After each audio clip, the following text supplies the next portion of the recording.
And if you thought that because of the nice ads on how men shouldn't be toxic or them supporting same-sex marriage or even continuing like P&G continued its DEI policies despite Trump, right? If you thought all these things made them unwilling to do shitty things like form a cartel to restrict companies with better and or cheaper products to come into the market, again, you're mistaken, right? And I am Literally, no one was thinking that, Ashmita. You just out to prove everyone is wrong, but literally no one was thinking that. I'm not out to prove. I think there are terrible people within certain industries, and the likelihood of terrible people in certain industries is significantly higher than some other industries. I'm quoting from, I have taken this information, I'm not directly quoting, from a BBC article that talked about this cartel, right? It was a fun cartel. Uh, in 2011, P&G and another giant Unilever, they were fined $456 million for fixing washing powder prices in 8 European countries. Hey, literally like fixing prices that you don't cut me, I don't cut you. We are going to we're going to sell at this rate, right? And out of this $456 million, P&G was fined the larger, not the larger chunk, like half of it, which is 211.2 million euros.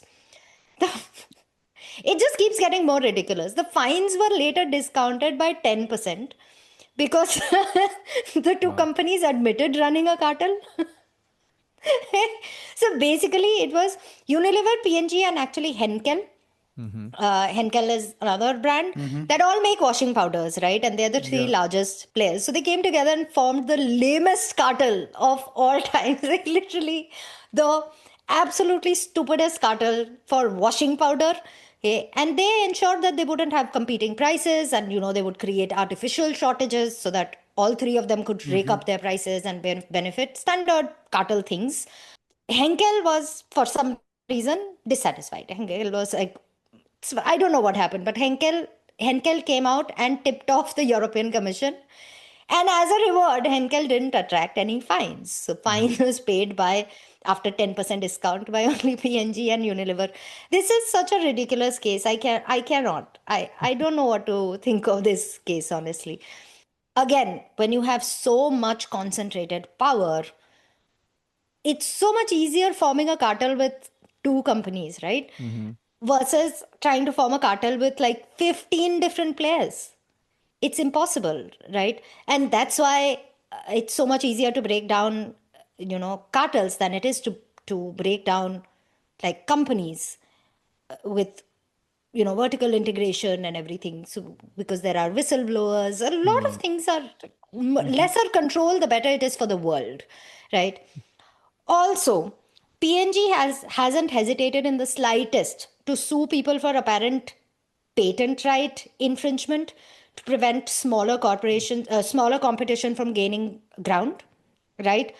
And they've done this multiple times, but I'm going to talk about a particular case against Dollar Shave Club. You guys remember Dollar Shave Club? Why do I vaguely remember this? Where have I heard of Yes. this? Yes, it was in 2012 this was founded and it became quite a popular thing. They introduced razors as a subscription model. Yeah. $1 subscription. So Dollar Shave Club. And you might also remember their ads where the founder came to like before Slack got into doing this, founder-led ads, like founder coming on screen and making fun of themselves. Dollar Shave Club started it. But they were quite a cool company, right? They started off in 2012 and they're just starting to gain market share, right? Still single digit market share compared to the behemoth that was Gillette, right? But Gillette and its parent company, P&G, were petty. And also they saw that their higher price razors, their sale fell, while Dollar Shave Club's sales were growing. Again, not nearly at the same level as Gillette's.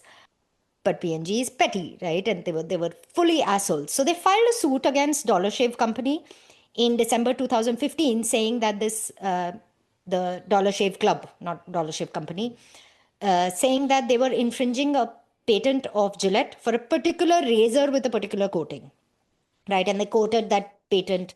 Gillette used to do this to Hmm. keep prices up. They would keep filing patent after patent after patent. And many of them had like replications from previous patents. And because they were so powerful, they kept getting it, right? Yeah. Gillette asked for damages and an injunction to stop sales of the so called infringing blades in the US, right? Obviously, Dollar Shave Club was like, fuck off, this is not, we are not doing that. And in Feb 2016, they filed a countersuit, basically suing Gillette, saying that their patent was not valid only. And they proved it. And there were other people, there were people from like different, uh, you know, parts of the, like outside analysis that also proved this, right? And it would have been interesting to see where this led. But in July 2016, Unilever acquired Dollar Shave Club, and P&G Mhm. and Unilever settled the case. Okay, I don't know, maybe the cartel nostalgia kicked in. I don't know why they did that. Or maybe, they were now fighting against a giant, and giants don't want to fight each other. They only want to fight smaller people, I mean, right? this is what they Yep. do, right? They file like they press charges, and then the other company, they can't afford to, what do you Keep it call? going. Yeah, so they Yep. have to undersell their brand. That's how they Yeah. do it Yeah. because they cannot the other brand they can afford and these guys can't. So they Yeah. have to undersell it. So yeah, eventually Gillette just continued selling overpriced prices. Unilever completely destroyed Dollar Shave Club, made it into a boring ass brand from this brand that was actually doing something interesting. And then in 2023, it sold it to a PE firm, private equity firm. And overall, nothing good came out of this mess. Like literally, mergers, acquisitions, nothing good after that.